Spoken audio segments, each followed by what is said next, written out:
Assalamualaikum warahmatullahi wabarakatuh. Salam, Om Swastiastu, Nama Budaya.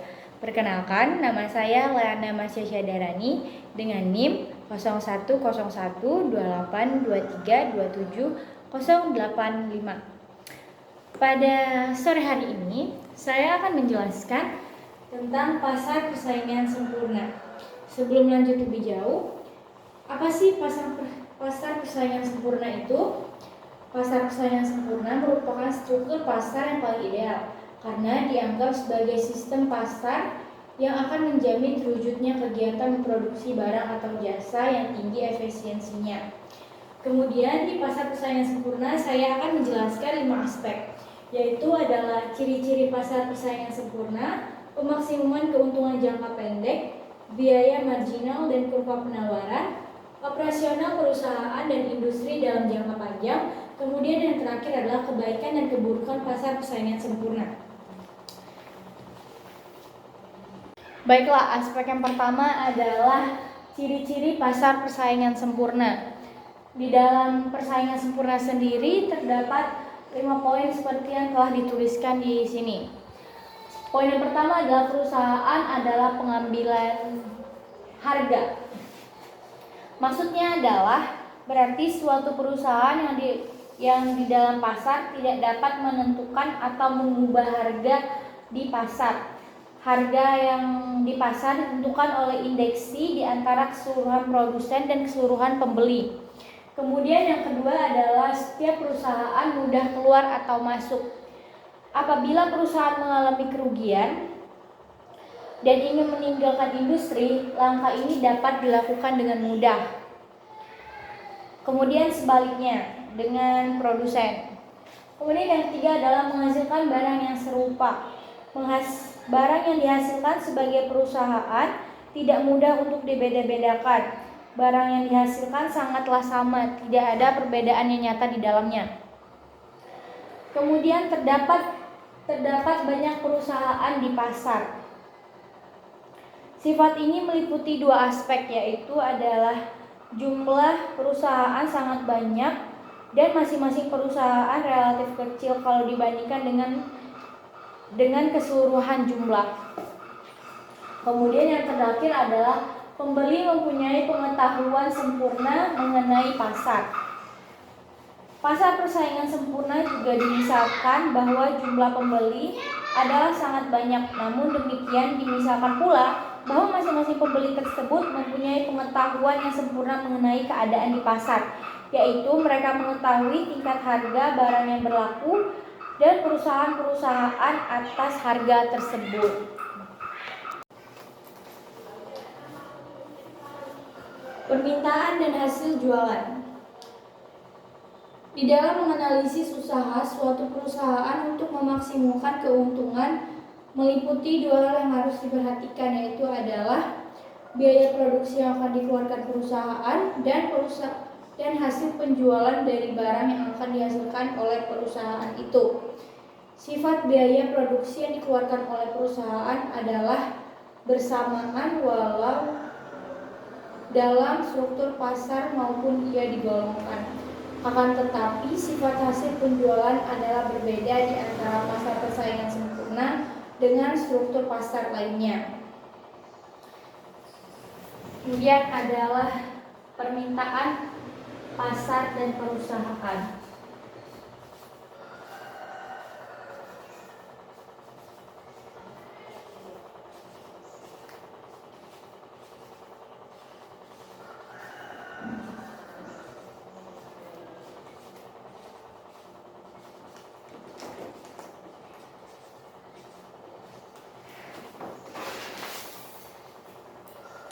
Permintaan, pasar, dan perusahaan.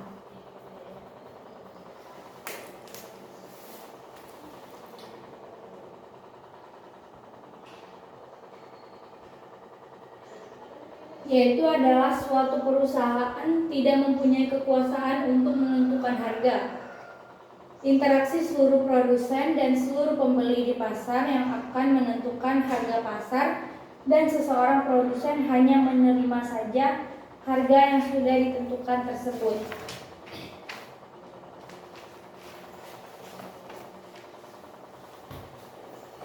Kemudian adalah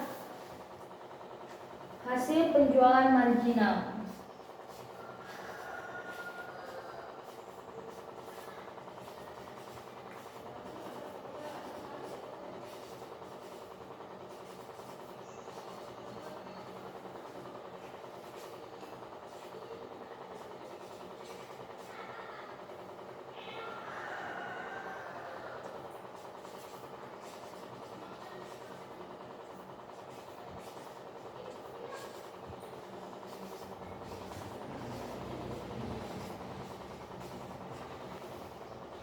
Hasil penjualan marginal dan rata-rata total.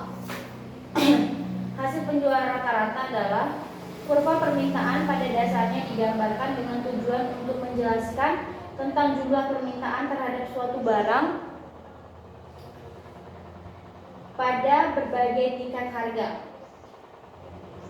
Kemudian hasil penjualan marginal, suatu konsep atau istilah mengenai hasil penjualan yang sangat penting untuk diketahui dalam analisis penentuan harga dan produksi oleh suatu perusahaan adalah pengertian hasil penjualan marginal.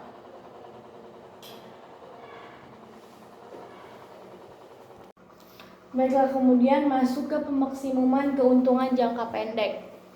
Di dalam pemaksimuman keuntungan jangka pendek ada syarat-syarat di dalamnya, yaitu adalah syarat pemaksimuman keuntungan. Di dalam syarat pemaksimuman keuntungan terdapat dua syarat, yaitu adalah membandingkan hasil penjualan total dengan biaya total.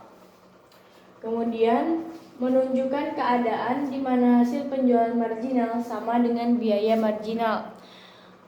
Dalam cara pertama, keuntungan ditentukan dengan menghitung dan membandingkan hasil penjualan total dengan biaya total. Kemudian, cara yang kedua adalah dengan menggunakan keuntungan kurva atau data biaya rata-rata biaya marginal. Jumlah produksi dan biaya produksi. Dalam kolom 1 ditunjukkan berbagai jumlah produksi yang dapat dicapai. Kolom kedua menggambarkan biaya tetap total, yaitu biaya yang dikeluarkan untuk membeli input tetap yang digunakan dalam proses produksi. Kolom ketiga menunjukkan biaya berubah total, yaitu semua biaya yang dibelanjakan untuk membeli input berubah berupa tenaga kerja. Kemudian yang keempat, dengan menjumlahkan biaya tetap total dalam kolom 2 dengan biaya berubah total dalam kolom 3 dan diperoleh biaya total, yaitu seperti yang ditujukan dalam kolom keempat.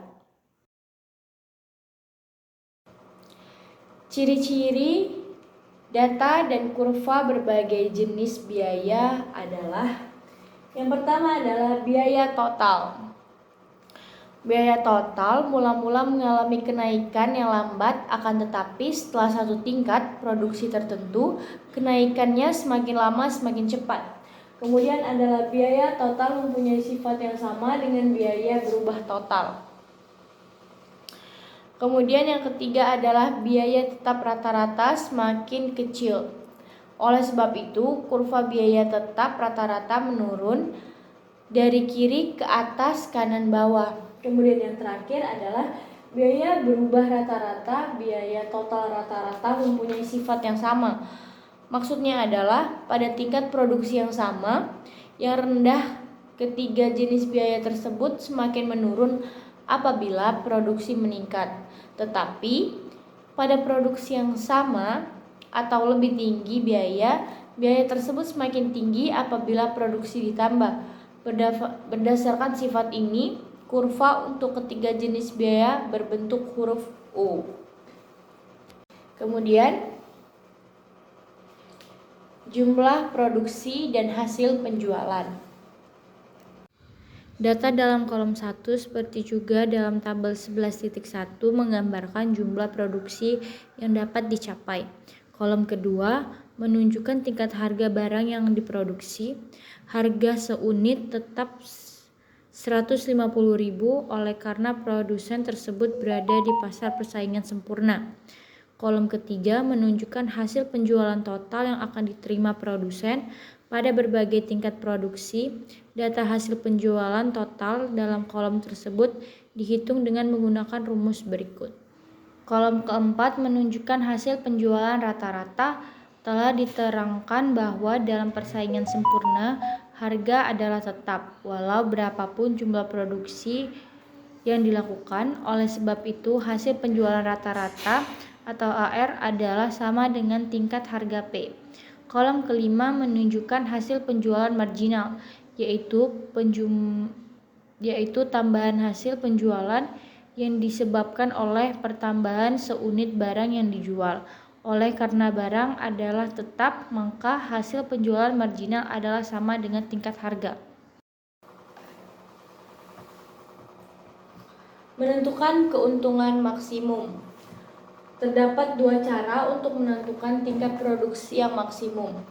Yang pertama adalah dengan menggunakan pendekatan biaya total dan hasil total.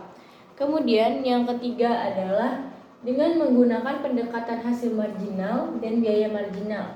Kedua pendekatan tersebut diterangkan dalam uraian berikut. Hasil penjualan total atau biaya total dan keuntungan. Cara ini merupakan cara yang paling mudah untuk meningkatkan produksi yang akan memaksimalkan keuntungan. Untuk menentukan keadaan tersebut, yang perlu dilakukan adalah yang pertama adalah membandingkan hasil penjualan total dan biaya total pada setiap tingkat produksi. Kemudian yang kedua adalah menentukan tingkat produksi di mana hasil penjualan total melebihi biaya total pada jumlah yang paling maksimum. Hasil penjualan marginal, biaya marginal, dan keuntungan. Cara menghitung hasil penjualan marginal, biaya marginal, dan keuntungan adalah tambahan utang sama dengan tambahan penjualan N total dikurang dengan tambahan biaya. Grafik pemaksimuman keuntungan jangka pendek. Sama halnya dengan penggambaran penggunaan angka-angka, dengan grafik pemaksimuman keuntungan oleh suatu perusahaan dapat ditunjukkan dengan dua cara, yaitu adalah dengan grafik menggambarkan biaya total dan batal pemuaian total. Kemudian yang kedua adalah dengan grafik yang menunjukkan biaya marginal haul penjualan marginal. Kemudian adalah pendekatan biaya total hasil penjualan total yang akan dijelaskan menggunakan foto. Kurva TC bermula di atas kurva TR dan TNS terus berlangsung sehingga tingkat produksi hampir 2 unit, keadaan di mana kurva TC berada di atas kurva TR. Penggambaran bahwa perusahaan mengalami kerugian pada waktu produksi mencapai DT antara 2-9, kurva TC berada di bawah kurva TR. Dan ini menggambarkan bahwa perusahaan memperoleh keuntungan. Apabila dibuat garis tegak di antara TC dan TR, garis tegak yang terpanjang yaitu pada keadaan di mana produksi adalah 7 unit menggambarkan keuntungan yang paling maksimal. Apabila produksi mencapai 10 unit atau lebih, kurva TC akan berada di atas kurva TR kembali, yang berarti bahwa perusahaan mengalami kerugian kembali. Kemudian pendekatan biaya marginal dan hasil penjualan marginal.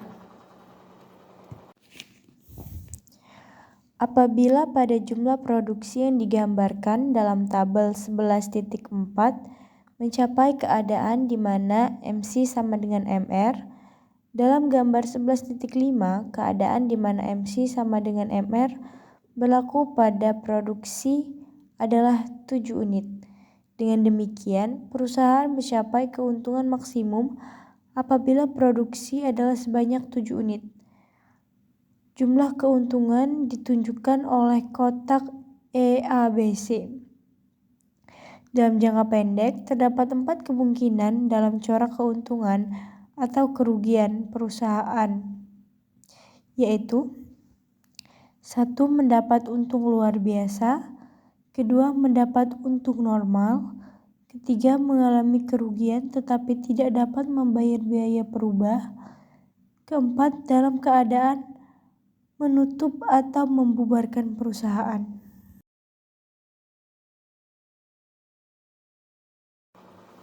Kemudian yang terakhir adalah keuntungan normal atau lebih normal. Dalam gambar 11.6, perusahaan dikatakan memperoleh untung normal apabila harga adalah P. Pada harga ini, MC dipotong oleh MR pada titik E dan titik E tersebut adalah titik singgung garis D sama dengan AR sama dengan MR dengan kurva AG karena AC sama dengan AR atau biaya total rata-rata sama dengan hasil penjualan rata-rata, maka biaya total adalah sama dengan hasil penjualan normal.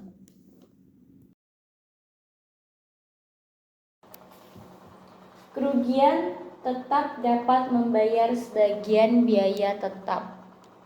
Pada gambar 11.6 menunjukkan keadaan di mana perusahaan mengalami kerugian tetapi masih dapat beroperasi, yaitu adalah harga lebih rendah dari biaya total rata-rata, tetapi lebih tinggi dari jumlah biaya berubah rata-rata. Kemudian, perusahaan menutup usahanya. Pada gambar 11.6 menunjukkan keadaan yang menyebabkan perusahaan akan menutup usahanya. Keadaan yang seperti itu akan berlaku apabila hasil penjualan hanyalah sebesar atau kurang dari biaya berubah. Dalam grafik, ia akan ditunjukkan oleh keadaan di mana garis D sama dengan AR sama dengan MR menyinggung kurva AVC dan garis D sama dengan AR dan sama dengan MR berada di bawah AVC. Baiklah, kemudian masuk yang ketiga adalah biaya marginal dan kurva penawaran. Kurva penawaran adalah suatu kurva yang mewujudkan ketertarikan di antara harga suatu barang tertentu dan jumlah barang tersebut yang ditawarkan. Kurva penawaran perusahaan. Baiklah, kemudian masuk yang ketiga adalah biaya marginal dan kurva penawaran. Kurva penawaran adalah suatu kurva yang mewujudkan ketertarikan di antara harga suatu barang tertentu dan jumlah barang tersebut yang ditawarkan. Kurva penawaran perusahaan. Kurva penawaran perusahaan. Dalam gambar 11.7 ditunjukkan keseimbangan suatu perusahaan pada berbagai tingkat harga di pasar adalah P. Pada harga ini, titik minimum AVC adalah semua dengan harga. Maka perusahaan dalam keadaan menutup perusahaan. Kemudian dalam gambar 11.7 ditunjukkan kembali titik-titik keseimbangan yang terdapat dalam gambar 11.71. Titik A menggambarkan keadaan yang ditunjukkan oleh E, yaitu harga P perusahaan akan memproduksi dan menjual sebanyak Q1. Kemudian kurva penawaran industri. Kurva penawaran dari suatu industri dalam pasar persaingan sempurna meliputi seluruh jumlah penawaran dari semua perusahaan yang ada dalam industri itu. Bagaimana kurva penawaran suatu industri dapat diperoleh atau ditawarkan dapat diterangkan dengan menggunakan suatu contoh sederhana, yaitu seperti yang dikemukakan dalam gambar 11.8. Kemudian aspek keempat adalah operasi perusahaan industri dalam jangka panjang. Operasi perusahaan dan industri dalam jangka panjang.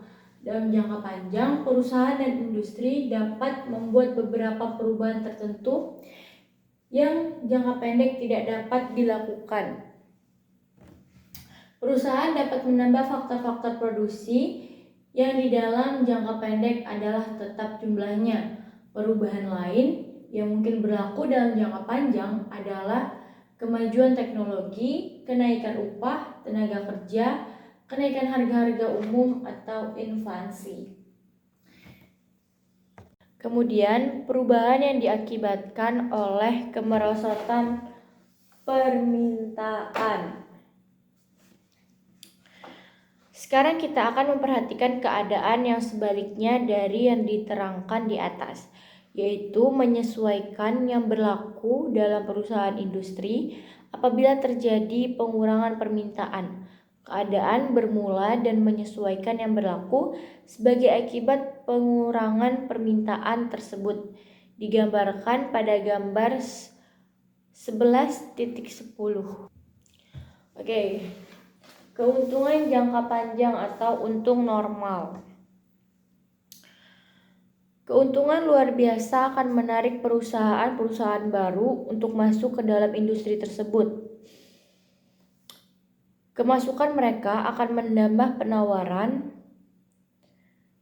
dan seharusnya penambahan penawaran ini akan menurunkan harga.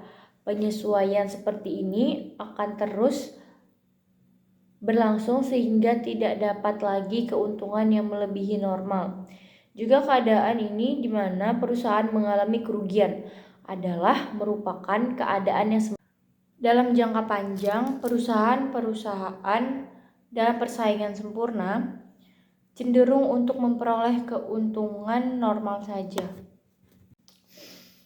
Kurva penawaran industri jangka panjang.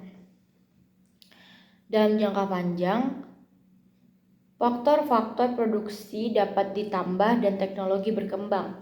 Perubahan seperti ini boleh mengurangi biaya produksi.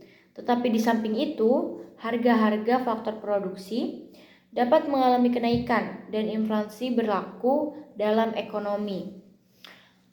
Kedua keadaan ini, yaitu kenaikan harga faktor produksi dan inflasi, seterusnya akan mengakibatkan kenaikan biaya produksi. Berdasarkan kepada sifat perubahan biaya produksi dalam jangka panjang, kurva penawaran ini, industri dalam pasar persaingan sempurna dapat dibedakan menjadi 3 bentuk, yaitu yang dipengaruhi biaya produksi yang bersifat 1. Biaya jangka panjang yang tidak berubah, biaya jangka panjang yang semakin meningkat, biaya jangka panjang yang semakin menurun. Kemudian adalah industri biaya tetap. Industri biaya tetap dapat kita lihat pada gambar 11.9 dan 11.10 yang ada di halaman 253. Telah ditunjukkan bahwa permintaan dapat mengalami kenaikan atau penurunan. Perusahaan ini menyebabkan penyesuaian ke atas kurva penawaran. Pada akhirnya, interaksi di antara pemimpin yang telah mengalami perubahan dengan penawaran yang menyesuaikan dengan perubahan permintaan tersebut akan menyebabkan harga tetap besar P0. Proses penyesuaian yang digunakan dalam gambar 11.9 dan 11.10 dapat juga. Biaya industri meningkat. Misalkan bahwa biaya produksi adalah tetap dalam jangka panjang, kuranglah mendekati kenyataan yang sebenarnya terwujud. Pada umumnya, di dalam jangka panjang, perusahaan akan mengalami kenaikan biaya produksi. Hal ini terutama disebabkan oleh harga-harga faktor produksi yang semakin bertambah tinggi. Kemudian di gambar 11.12, kurva penawaran jangka panjang dalam industri biaya meningkat. Kemudian untuk aspek yang terakhir adalah kebaikan dan keburukan pasar persaingan sempurna. Kebaikan dan keburukan pasar persaingan sempurna. Pasar persaingan sempurna memaksimumkan efisiensi. Yang pertama adalah efisiensi produktif, yang kedua adalah efisiensi alokatif. Kemudian arti efisiensi dalam analisis ekonomi. Seluruh sumber-sumber daya yang tersedia sepenuhnya digunakan. Kemudian corak penggunaan adalah sedemikian rupa sehingga tidak terdapat corak penggunaan yang lain yang dapat menambah kemakmuran masyarakat. Kemudian yang terakhir adalah industri biaya menurun. Berlakunya penurunan biaya produksi dalam suatu industri pada umumnya ditimbulkan oleh yang pertama adalah kemajuan teknologi dalam industri tersebut. Kemudian yang kedua, perbaikan di industri lain. Contoh, perusahaan yang menghasilkan barang mentah kepada industri tersebut, industri lain tersebut karena menghadapi permintaan yang bertambah banyak, dapat menikmati skala ekonomi dan kemungkinannya menjual barang dengan harga yang lebih murah. Maka industri yang pertama yang menggunakan bahan mentah industri lain atau industri A akan dapat menurunkan biaya produksinya di dalam jangka panjang. Penurunan biaya produksi dalam jangka panjang ini seperti ditunjukkan pada gambar 11.13. Dicerminkan oleh perusahaan biaya rata-rata dan marginal seperti yang ditunjukkan oleh AC0 dan MC0 menjadi AC1 dan MC1 dan akhirnya menjadi AC2 dan MC2. Analisis tersebut dibuat dengan pemisalan bahwa pengurangan biaya disebabkan oleh banyak bahan mentah yang lebih murah harganya. Kemudian efisiensi produktif. Untuk mencapai efisiensi produktif harus dipenuhi dua syarat, yaitu yang pertama, untuk setiap tingkat produksi biaya yang dikeluarkan adalah yang paling minimum. Kemudian syarat yang kedua adalah industri secara keseluruhan harus memproduksi barang dan biaya rata-rata yang paling rendah. Efisiensi alokatif. Untuk melihat apakah efisiensi alokatif dicapai atau tidak, perlulah dilihat apakah alokasi sumber-sumber daya ke berbagai kegiatan ekonomi atau produksi telah mencapai tingkat yang maksimum atau belum. Alokasi sumber-sumber daya mencapai efisiensi yang maksimum apabila dipenuhi syarat-syarat berikut. Yang pertama adalah setiap barang sama dengan biaya marginal untuk memproduksi barang tersebut. Kemudian berarti untuk setiap kegiatan ekonomi, produksi harus terus dilakukan sehingga keadaan di mana barang sama dengan marginal. Kemudian efisiensi dalam persaingan sempurna.